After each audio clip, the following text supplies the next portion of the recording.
नमस्कार दोस्तों, मैं सूरज कुमार। आप देख रहे हैं हमारा यूट्यूब चैनल आरक्षण एनएचटी। जैसा कि हम लोग क्लास 10th के हिंदी चैप्टर है जो चालू कर दिए थे, यानी गोधुली। हम लोग गोधुली देख रहे थे। गोधुली में हम लोग ऑलरेडी एक चैप्टर पढ़ लिए थे, ठीक है। आज हम लोग है जो चैप्टर नंबर 2 स्टार्ट करने वाले हैं। हम लोग अभी ऑब्जेक्टिव खाली देख रहे हैं, है ना। तो चलते हैं आगे। बहुत दिनों से वीडियो नहीं आ रहा था, कुछ तबीयत खराब होने के कारण। तो आज हम लोग पुनः जो दूसरा चैप्टर स्टार्ट किए हैं, एक चैप्टर हो गया ऑलरेडी। आज हम लोग दूसरा चैप्टर को क्या करेंगे, देखने वाले हैं, ठीक है। तो सबसे पहला जो चैप्टर है, आपका एक जूम कर लेते हैं ताकि अच्छा से पता चल सके, ठीक है। आगे देखिएगा। अब एक बात ध्यान रखिएगा कि ये वाले जो है भूलना नहीं है, यानी लेखक और उनके द्वारा क्या लिखा गया वो, ठीक है। तो हम लोग देखते हैं कक्षा 10th के लिए बहुत ज़रूरी है।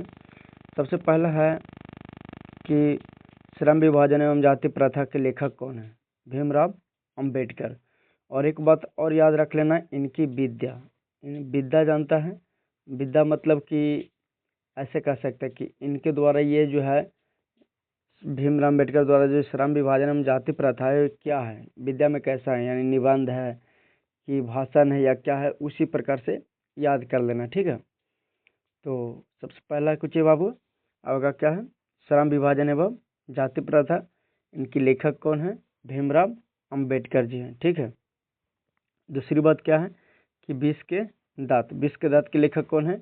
नलिन बिलोचन शर्मा। जो आज हम लोग इनके ऑब्जेक्टिव करने वाले हैं, हम लोग ऑलरेडी पहले का ऑब्जेक्टिव कर चुके हैं, ठीक है। तीसरा क्या है कि भारत से हम क्या सीखे। इनकी लेखक कौन है? मैक्स मुलर जी। चौथा क्या है, नाखून क्यों बढ़ते हैं? हजारी प्रसाद द्विवेदी। अभी हम लोग गोधुली में 2 भाग पढ़ना है, ठीक है। एक गद्यखंड पढ़ना है और एक है जो काव्यखंड पढ़ना है। तो अभी हम लोग कौन सा भाग देख रहे हैं?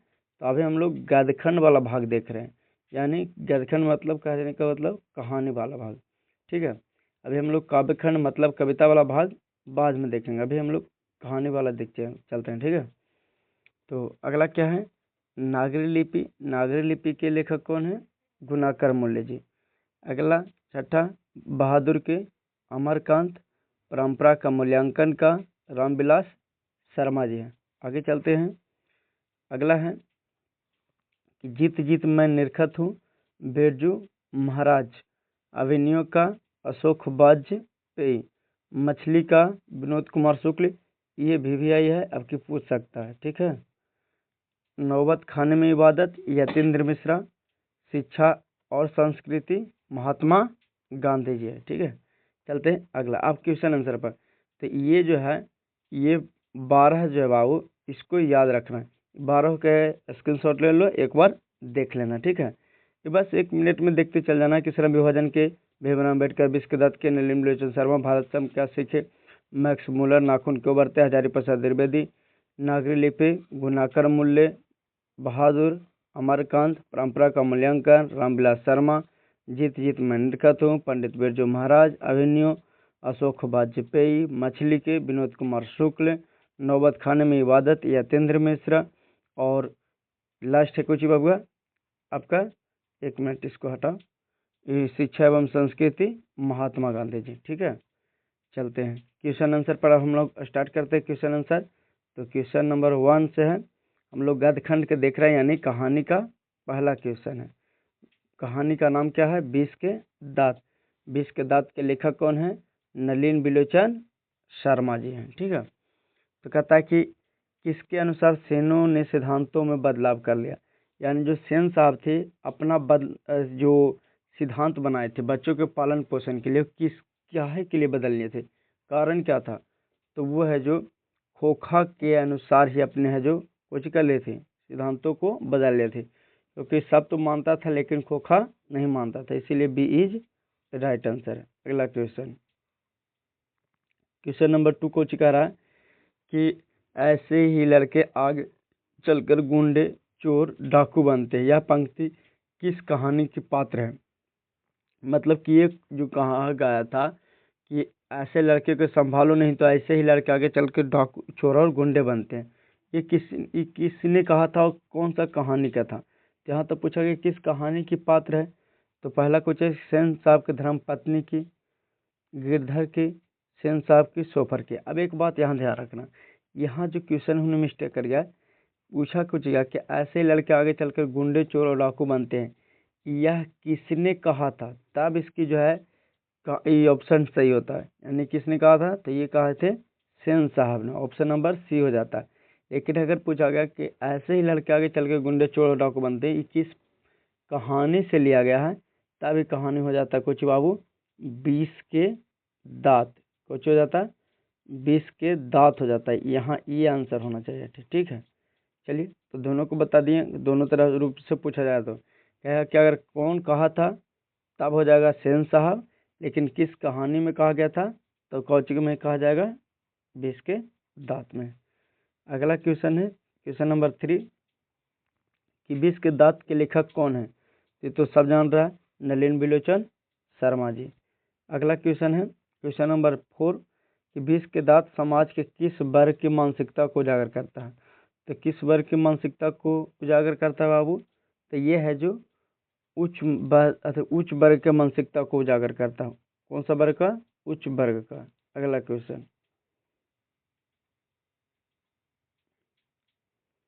कहता है कि 20 के दांत कैसी कहानी है? 20 के दांत कैसी कहानी है? तो ये एक सामाजिक कहानी है। 20 के दांत कैसे कहानी है? एक सामाजिक कहानी है, मतलब एक समाज में रहने वाले लोगों की कहानियां हैं, है ना। अगला क्वेश्चन है क्वेश्चन नंबर 6। क्वेश्चन नंबर 6 कुछ कह रहा कि 20 के दांत कहानी किस वर्ग के अनेक अंतर्विरोधियों को उजागर करता है? किस वर्ग के? तो ये है जो मध्य वर्ग के अंतर्विरोधियों को उजागर करता है।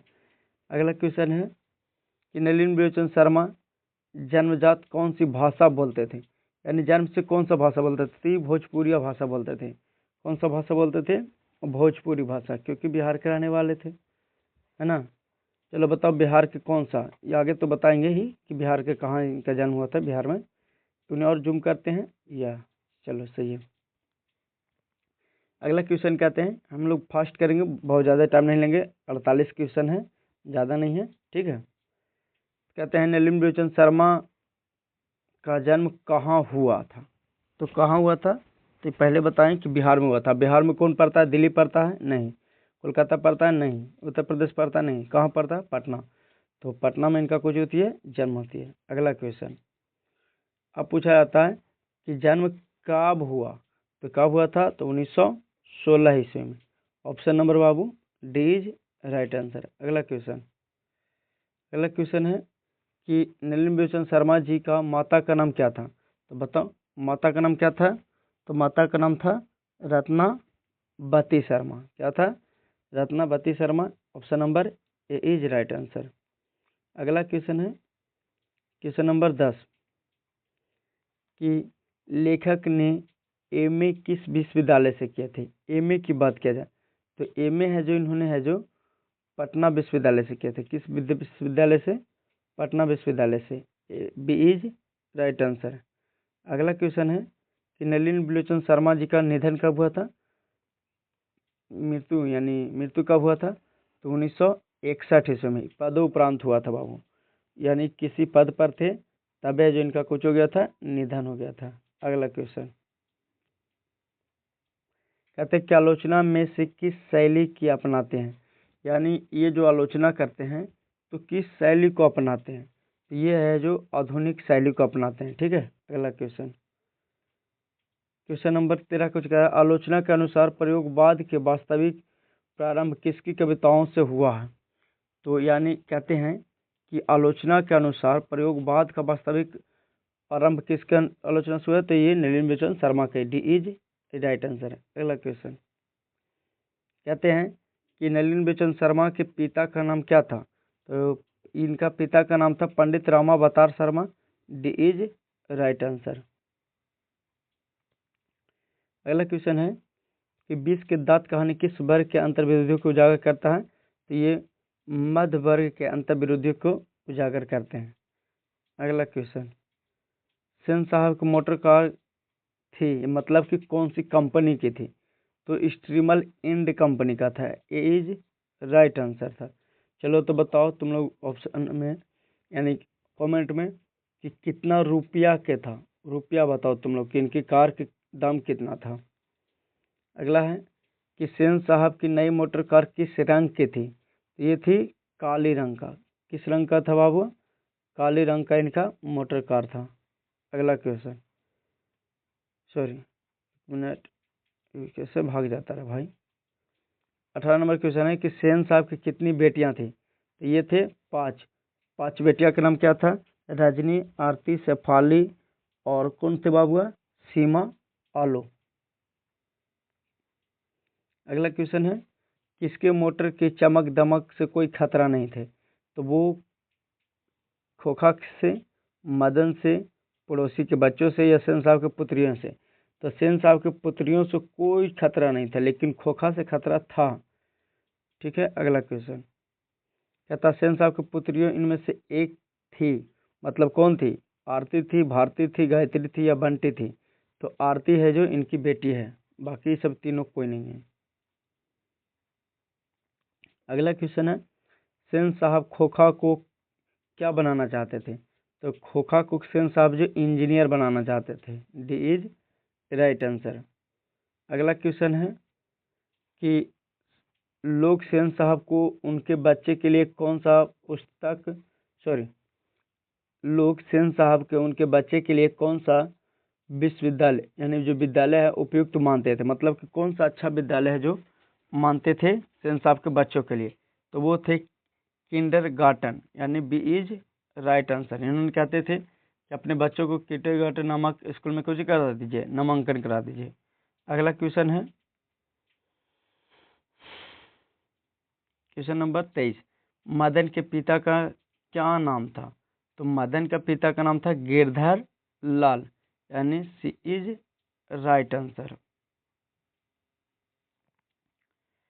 अगला क्वेश्चन है कि सेनों ने अपने सिद्धांतों को क्यों बदल लिया था, यानी सेन साहब जो अपना कुछ सिद्धांत बनाए थे घर के लिए, वो क्यों बदले थे, किसके कारण बदले थे, तो समय की मांग के अनुसार नहीं, अपने पुत्रियों के स्वभाव के अनुसार नहीं, खोखा के दुर्लभ स्वभाव के अनुसार जी, यानी खोखा का ऐसा स्वभाव था उसके कारण क्या हुआ कि सेन साहब को अपना नियम में बदलाव करना पड़ा था। सी इज राइट आंसर।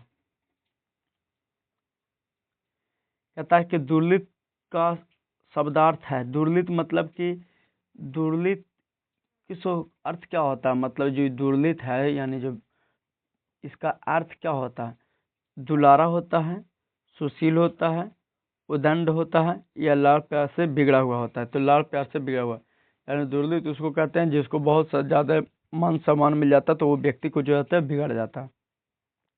अगला क्वेश्चन, अगला है कि सेन साहब अपने पुत्र को क्या बनाना चाहते थे, ये तो पहले ही बताएं कि बिजनेसमैन या इंजीनियर बनाना चाहते थे। क्या बनाना चाहते थे, बिजनेसमैन या इंजीनियर।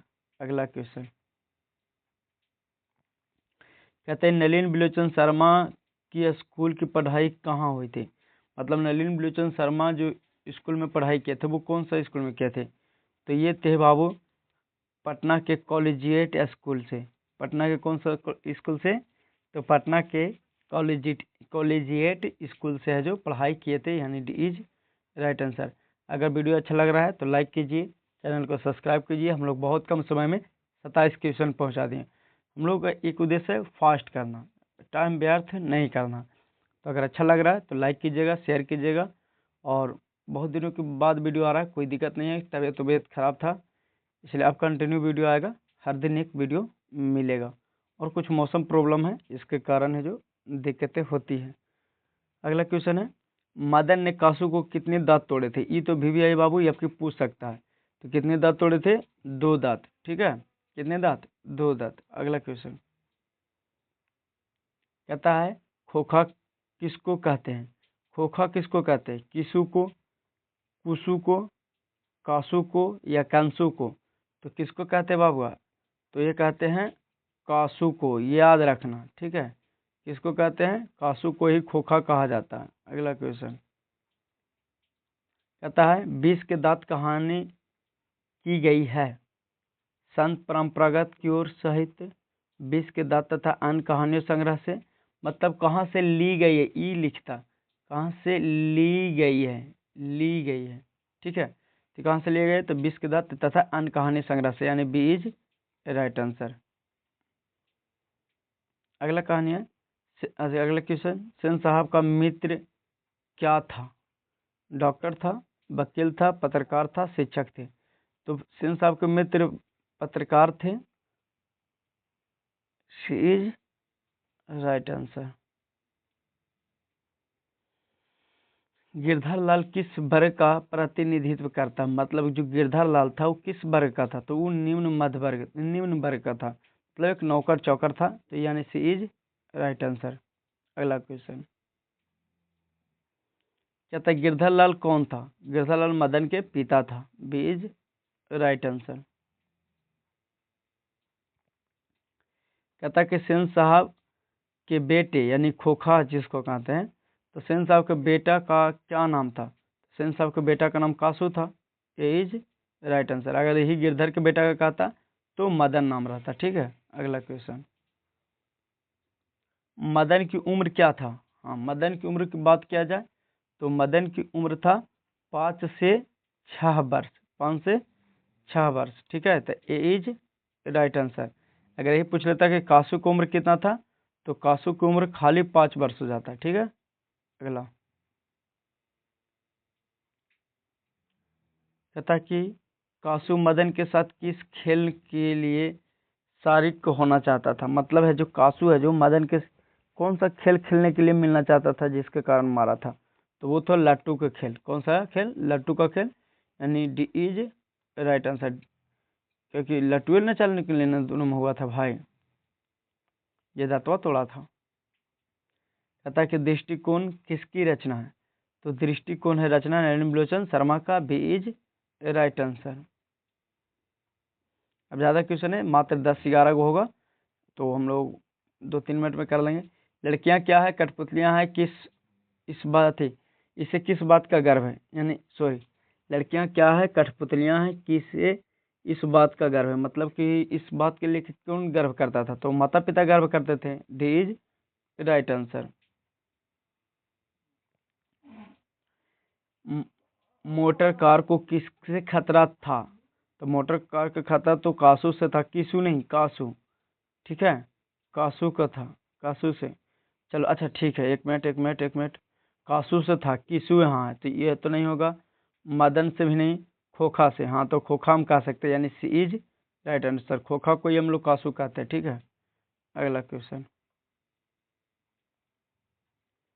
कहता है सेन साहब ने किसे खूब फटकार लगाया? किसको फटकार लगाया था? तो गिरधर लाल को, ये इज राइट आंसर। यही जाके कहा था कि बेटा को संभालो, बेटा नहीं संभालता तुमसे, ऐसे वैसे पूरा सुनाए थे। अगला क्वेश्चन है 40 नंबर, कि कौवा के जमात में शामिल होने के लिए कौन लग गया था? तो कौवा के जमात में शामिल होने के लिए, अच्छा, कौवा के जमात में शामिल होने के लिए कौन लग गया था? तो हंस बाबू। हंस किन्हों कहा जाता था? तो कासू को कहा जाता है, ठीक है। हंस किसको कहा जाता है? कासू को। कासू है जो, कौवा किसको कहा जाता था? मदन को। तो कासू है जो मदन के जमात में जाने के लिए लग गया था, उसी प्रकार से कौवा के जमात में जाने के लिए कौन लग गया था? हंस लग गया था। अगला क्वेश्चन, कहता मदन अक्सर किसके हाथों पीटा करता था? मतलब मदन अक्सर मतलब होता हमेशा, मदन हमेशा किसके हाथ से पिटाता था? तो वो अपने पिता के हाथों से पिटाता था, D is right answer. 42 number question है, खोखा को ट्रेनिंग देने के लिए घर पर कौन आता था? लोहार, पेंटर, दर्जी, बढ़ई। तो कौन आता था? बढ़ई, जो उसको ठोक पीट का काम सिखलाता था 1 से 2 दिन, सॉरी 1 से 2 घंटा तक। अगला क्वेश्चन है कि सेन दंपति को खोखा को क्या बनाना चाहते थे? सेन दंपति मतलब होता है कि जो सेन साहब यानी पति पत्नी अब क्या बनाना चाहते थे? इंजीनियर बनाना चाहते थे। जितना उसको में दिमाग था नहीं उतना उसको बार बनाना चाहते थे पगला का। सेन साहब को कार किससे खतरा था? तो ये था खतरा खोखा से, ठीक है। अगला क्वेश्चन, क्वेश्चन नंबर 45 कुछ कह रहा है कि मदन किससे किससे उलझ रहा था। मदन है जो मतलब किससे उलझ गया था, उलझ जाना मतलब लड़ाई कर रहा था, तो वो था सोफर। सोफर मतलब होता है ड्राइवर। कौन होते हैं, ड्राइवर होती है। तो किससे लड़ रहा था बाबुआ, तो वो लड़ रहे थे सोफर से, ठीक है। तो ए इज राइट आंसर। अगला क्वेश्चन, बस ज़्यादा नहीं है, अभी लास्ट क्वेश्चन है। कहता है कि मदन के पिता का क्या नाम था। तो मदन के पिता का नाम था गिरधर लाल। ये थी बाबू आपका मेन ऑब्जेक्टिव जो इम्पोर्टेंट था थी एग्जाम को पॉइंट ऑफ व्यू से। अगर वीडियो अच्छा लगता है तो लाइक कीजिएगा, चैनल को सब्सक्राइब कीजिएगा। ऐसे ही हम लोग अगला चैप्टर लाएंगे जो बहुत ही जल्दी है, जो कुछ कर देंगे, निपटा देंगे। अगला क्वेश्चन कोचिंग पर, अगला चैप्टर कोचिंग पर आना चाहिए, या आप लोग कमेंट में बताइएगा। फिर मिलते हैं अगले एपिसोड में। बाय।